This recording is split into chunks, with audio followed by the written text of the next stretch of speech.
Hey, my name's Darren. I'm an urban planner and landscape architect. I've built 8 tiny home communities, and I want to talk to you about what I've learned from my living in 3 different tiny homes over the years and what works and what doesn't work.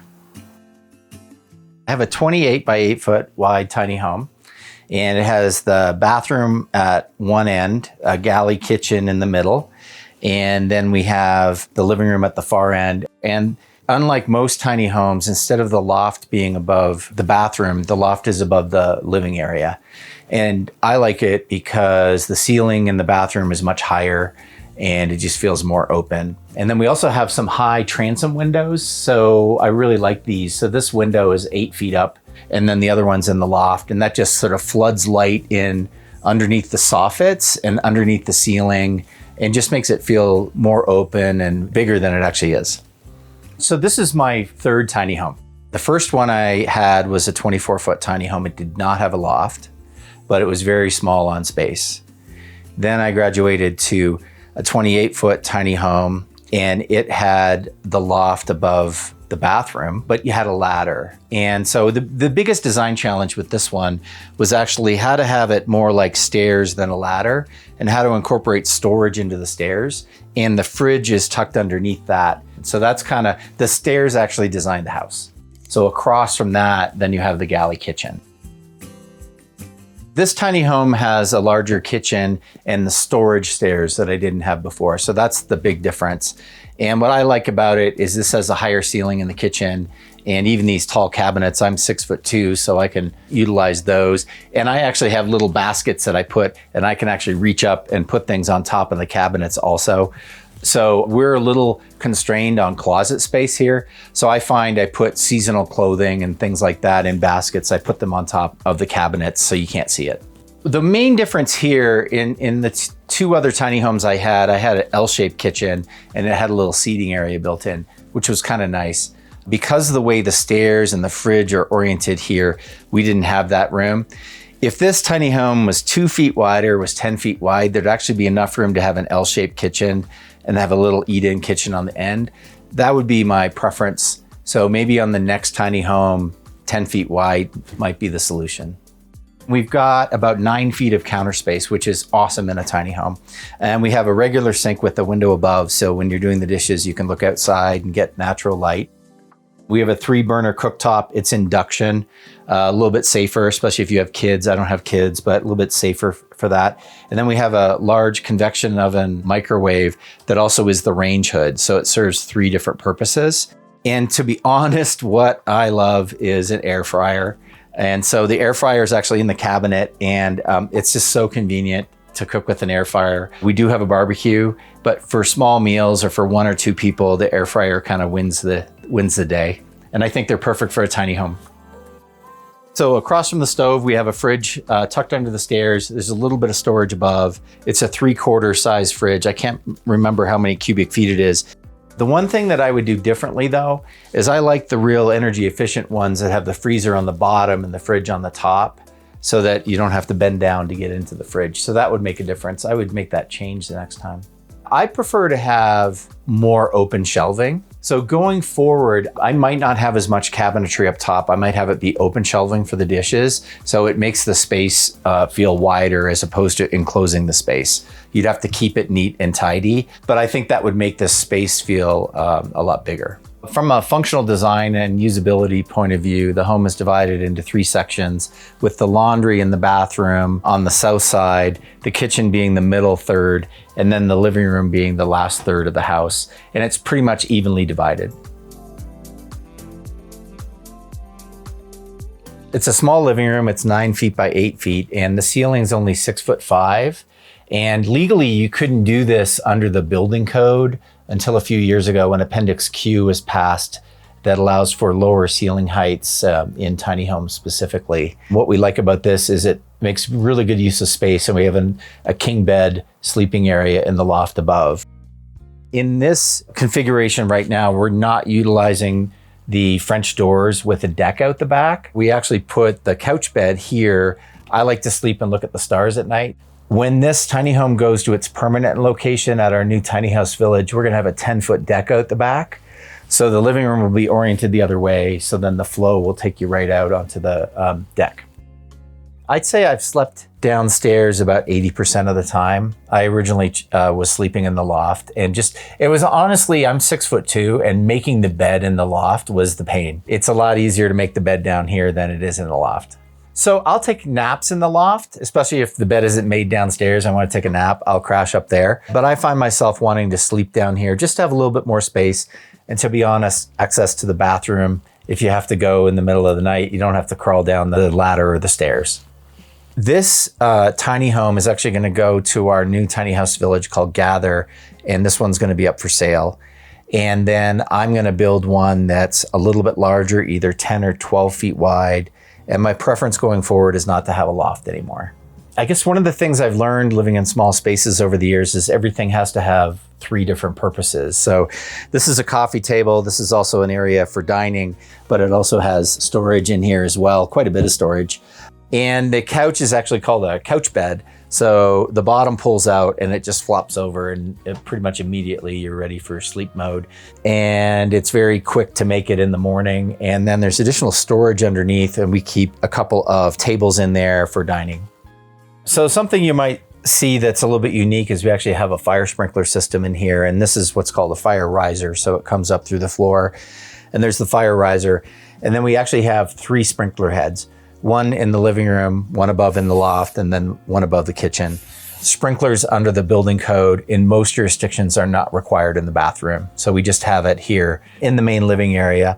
And what this did is give us flexibility. If you wanted to use this tiny home as a permanent residence, as an ADU in someone's backyard, in Arizona, you have to have fire suppression. So this gives us flexibility. Here at this location, we're actually in a mobile home park, and our new project Gather is zoned RV park. So it will not have to be connected, but we wanted to have the flexibility in case we wanted to put this behind a house. We're in the business of tiny home rentals. We have long-term rentals for nurse practitioners, we have medium-term rentals, and we have short-term rentals. And laundry can be a challenge. In a lot of the units, I've tried different versions of the all-in-one washer dryer. A lot of them, I've taken them out and actually donated them, even though they're very expensive. These can be $1,500, sometimes $1,700. This is the best one that we've had so far. And the one thing, if you have renters, these need to be cleaned regularly and ventilated. So you have to actually leave these open or they will get moldy. One thing that's unique about this tiny home, it has a 100 amp electrical panel. A lot of tiny homes have 50 amps because they go in RV parks, but this was designed, it could go in your backyard or an RV park.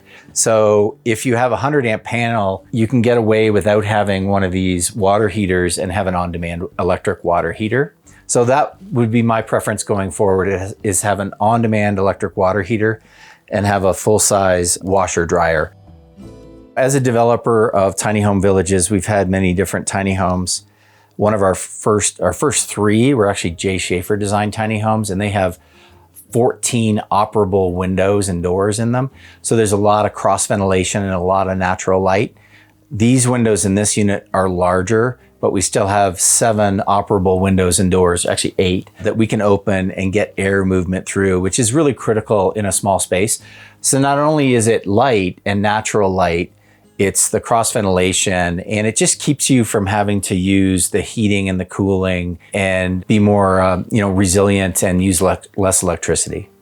All the tiny homes that we build are built to the International Residential Code, not the RVIA code. So they have more insulation, thicker walls, especially in the ceiling and the roof. So that's really important, especially in Arizona. And then the other thing I wanted to point out is redundancy. So we have a mini split here for heating and cooling, but then we also have a separate, I like these German heaters. They're very modern looking and they have a digital readout. So I like to use these because they're silent and you can set it and forget it. And a lot of times we don't need to turn the heat on at night at all because it's a small space and your body heat and that kind of thing. But we do have a little space heater and you can take that into your sleeping area and that helps also. In Arizona, I highly recommend ceiling fans in tiny homes. And what I really like are directional ceiling fans. And we've got one mounted here on the side of the wall, and it can move air through the entire space. So say you were out hiking and you came back and it was a 95-degree day, you didn't have the air conditioning on, the tiny home heated up throughout the day. You could open the high windows and turn that fan on, and all that hot air would go out without having to turn on the air conditioner. Why did I decide to go tiny? Well, I actually went tiny houseboat in Sausalito, California, and really was about small space design, efficiency, sustainability, but also community. And I met some of my favorite people and best friends to this day living on the houseboat community. So it was 8 years ago that I decided to build my first tiny house village and move into a tiny home. My first tiny home village was in Coconino County in Arizona, just north of Sedona. And we were rewriting the rules for tiny homes. Appendix Q hadn't been written yet. So our project really set the groundwork for the rewriting of Appendix Q in the International Residential Code. One of my biggest challenges with going tiny is having too much stuff, and really realizing that you can have more happiness with less. So every time I've moved, it's been an opportunity to kind of refocus on, possessions that add to your quality of life and don't rule your life. So there was a phase where I had a 1,800 square foot apartment, and I found myself having to go buy things to fill it up. So I bought furniture I didn't need, bought decorations I didn't need, and even things like a home gym that I never really used because I'm a social individual. I'd rather go to the gym and be out and meet people than working out of the home. And that's why when I talk about like tiny house living, it's important to talk about like what kind of community are you moving into and what kind of social network, the physical social network. Do you have the neighbors across the street, other people in the community that you can rely on? So I'm passionate about building tiny home communities because as an urban planner for the last 25 years, I've been designing redevelopment of downtowns and neighborhoods and vibrant districts, mixed use districts in a variety of cities. And I really felt there was a lack of connection when things get that big and that much scale. Just small little intimate neighborhoods of 4 tiny homes, 6, 8 tiny homes. So going tiny, going smaller, good use of space, thoughtfully designed space, good use of indoor, outdoor space that can make your tiny home live twice as large and have a high quality of life makes more sense now than ever. We have a small bathroom in here. It's at the south end of this property, and it's 5'5" by 8 feet. It's a good size, and it has high ceilings and a lot of natural light. We have a small vanity. I prefer vanities over pedestal sinks because you have storage. What we do not have is a medicine cabinet. That could have been added as well. This has a full-size bathtub and shower. I like having bathtubs. The tub is elevated about 6 inches off the floor. And the reason is to get the drain in there. We want the whole undercarriage or underside of the tiny house to be sealed. We don't want pipes coming down because then there's risk of them freezing and all sorts of different things. So we want all the piping and plumbing for the tiny home to be insulated in the belly pan of the tiny home. And therefore you don't have to skirt the tiny home and insulate it to keep it from freezing. The other tiny homes we have the loft over the bathroom, and then the bathroom has a ceiling height this big, and then the shower head is about my neck height. I'm 6'2", and in this case, the shower head is at 6'6". So it's much nicer for long showers and has a high ceiling, and there's 2 operable windows, so we get cross ventilation in the bathroom, which is really nice. We'd highly recommend having dimmable lights on all the outlets in tiny homes because it's such a small space, and then you don't have to have a lamp or anything like that. And in this one, we forgot to do that. So what we actually added were these wall sconces, and I'm gonna grab one right here. And these actually plug into the outlets, and then you can adjust them and they come on at night, and they actually have dimmers on the side of them. And these are simple finds on Amazon, and it kind of made the difference. We're really happy with how this tiny home turned out from a color and palette of materials kind of point of view. A lot of tiny homes, you can have are either all white or all dark, And this has a combination where we have gray, we have the natural wood ceiling, which actually matches the flooring material. And then we have the white walls to maybe make it feel a little bit wider. And we're just really pleased how it turned out. We're developing tiny house villages, and there's different rules and regulations for skirting, non-skirting. So traditional tiny homes are designed not to be skirted, where the wheels and the axles stay on. And that's what this is. This is a licensed RVIA tiny home, Recreational Vehicle Industry Association certified tiny home.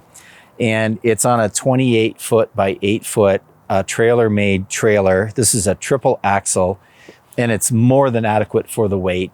I believe dry, this was 14,500 pounds. We took it to the scales, and you can tow this fairly easily with a 1-ton truck. This Sprinter van is my mobile office, and there's plenty of rooms to roll out the drawings and work and have meetings. The 2 front captain's chairs spin around so I could have a contractor's meeting in the van. It also works as my closet. The VanWorks guys designed a fair bit of built-in cabinetry and also a place for hanging clothes. And then it's also a gear room in the back, got a mountain bike and a kayak in the back. And it's really increased my quality of life because I prefer to work in here and not take my work in the tiny home. I'd rather have that be my sanctuary when I come home at night. My friend from the new urbanism movement, Dan Perulik from Opticos Design, coined a term called missing middle housing. And I think it's really important for how we frame our housing issues. And what's really happened in the US, mainly because of lending practices, is we've gone from mixed use neighborhoods in the 1920s where you had single family houses, duplexes, triplexes, fourplexes, sixplexes, walk-up apartments, garden apartments, and then sky rises.